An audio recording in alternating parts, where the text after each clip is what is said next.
Hello everyone, I have my Aurora shirt on here because we are going to be doing a review of the second single, the new song that was just released by Norwegian artist Aurora called Forgotten Love.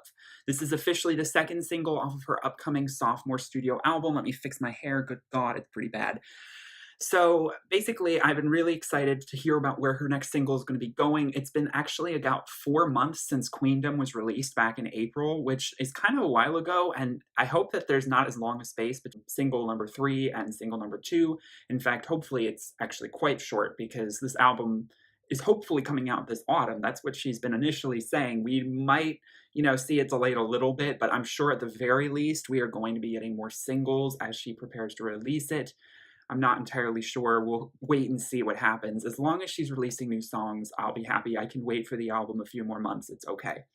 So, Forgotten Love is another song where I can kind of see where she was going in terms of picking it as a single. Now, she has a ton of songs that she has performed live in the last year and a half. And I've seen live performances of tons of them, and they are amazing melodious songs. I mean, they really swept me on my feet, including a few that I am dying to get my hands on the official studio version of because they're just so gut-wrenchingly beautiful. This was a song I was not familiar with, however. There were a ton of titles that I had heard, or rumors of singles, and I'd seen performances of them that she'd done. And I finally looked up a live performance of Forgotten Love when I found out that it was pretty much guaranteed this was going to be the next single. I definitely got excited because I knew it was going to be a more upbeat track, and it definitely has a very popish sensibility to it, and I can see why she's choosing it as a single, just like Queendom. It's a bit more radio friendly.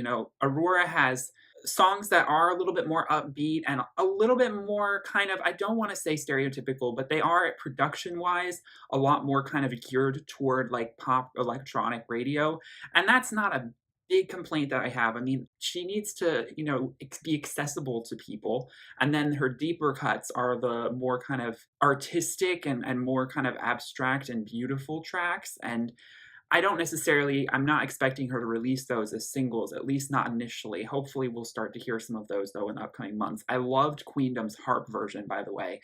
I'll link in the description my review of Queendom. I was in love with that song, but I loved the harp rendition even more. I think it just further emphasized the beauty of her voice and the melody of the song. I feel like the production is the one issue that always comes up in terms of Aurora's music. It's just a little bit messy sometimes and a little bit in the mixing, like a little bit hard to decipher her voice from the production. It gets a little bit, and that's the one thing I will say about this song is that in the chorus, her voice doesn't actually shine through as much as I would like. Obviously, it's a belting kind of chorus and it's very fast paced. And her signature vocals are there, but it definitely is harder to decipher the emotion from it because in the mix, it's all a little bit more, I don't want to say flat, but there's something about the mixing I'm not crazy about. As far as the melody construction and the concept and the lyrics, I definitely think it's all on point. For, a shade of Aurora that, like I said, I wouldn't want the whole album to necessarily sound like this, but on her first record, which I have also reviewed, which I will also link in the description, gave rave reviews for, there's a song called I Went Too Far, which is probably the most popish song on that album, along with Conqueror. And those two songs were singles that had music videos. So again, you can see where her record label and her are just choosing to promote the songs that do have a little bit more of that mainstream appeal. I want to read what Aurora wrote about this song because, first of all, along with that, the painting, which is the single artwork, was actually painted by Aurora herself. Now, I knew that she had some artistic talent, but I had no idea that she actually painted with oils and made such amazing portraits like this.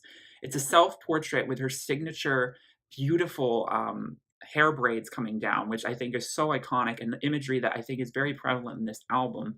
I think we're starting to see a very sort of signature hair look for this record. Everyone has a specific wig or hairstyle for each album era, and I think we're starting to see what Aurora's is for this album, which is really cool.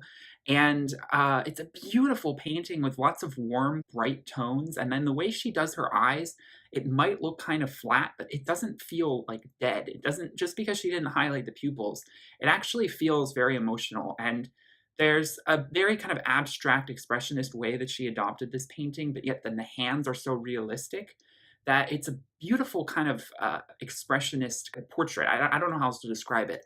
And I think the color choices were very bold and brave, and I think they come across. Although this song sounds uplifting, it's about a darker subject, or a more melancholic subject. And she talks about what she means by the beauty in forgotten love. She wanted to make a self portrait in the song because it felt like this moment in time, her as she is in this moment, needed to be captured, as she knows we all soon will change. And of course, we will die. And that is what makes it so special. Like all things, that doesn't last forever. But we aren't afraid to love, even though we know that we will end too. Then we move on and we fill the empty space with something new. It's beautiful, it's ever changing, like the ocean and the wind. It's born and then gone. And everything will forever keep going in that pattern. So the idea of forgotten love is, I suppose, this sort of idea of recycled love. We're continuing this story that's always ever turning as we live and die and form new relationships, as we go through lifetimes, as the planet watches us, go about our lives and create relationships and form love and bonds, and then it all ends. And I think the idea of forgotten love, which, I mean, it's an interesting title because forgotten love makes you think of, a sort of a love that's not given much attention.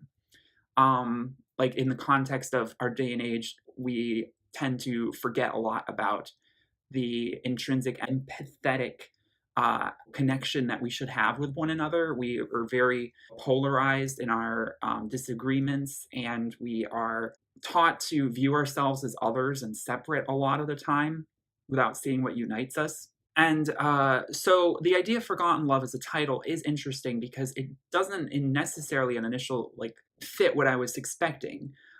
Because it should be more about never-ending love is what she's really singing about. It's not necessarily forgotten, but we do need reminding of it.